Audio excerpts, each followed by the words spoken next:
কোয়েল পাখির gas, acidity, বদহজম, liver, kidney, toxin, নানান ধরনের যে রোগগুলো রয়েছে, আর যে রোগগুলা ঠান্ডা, সর্দি, আমাশা, কাশি, যে এই একসঙ্গে যে রোগগুলা একেবারে একটা কোয়েল পাখিকে আক্রমণ করে সেটা কম্বাইন্ড রোগ বলে আমি ধারণা করি। তো এই রোগগুলা সারানোর জন্য আমি প্রাকৃতিকভাবে 3টা মেডিসিন নিয়ে ভিডিও করতেছি। পূর্বে 2টা দিয়েছি, 2টা মেডিসিনের দিয়েছি, সেটা লবঙ্গ এবং এলাচ, এই 2টা মেডিসিনের কথা বা ভিডিওতে দিয়েছি। এই আজকে যেটা বলবো আদা, এই আদা, লবঙ্গ, এলাচ।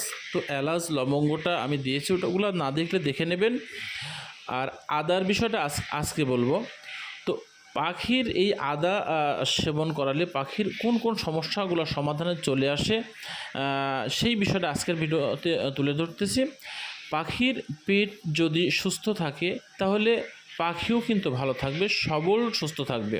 তাই পাখিকে সুস্থ রাখার জন্য তার পেটের নানান জটিল রোগ সমস্যা সমাধান বা কিডনিকে সুরক্ষা, ভালো লিভারকে সব কিছুটা ভালো রাখার জন্য 3টি উপাদান মিশ্রণে এই প্রাকৃতিক ভিডিওগুলো আমি আপনাদের মাঝে দিয়েছি বা দিচ্ছি। আজকে যে শেষ পর্ব না, তবে আজকে তৃতীয়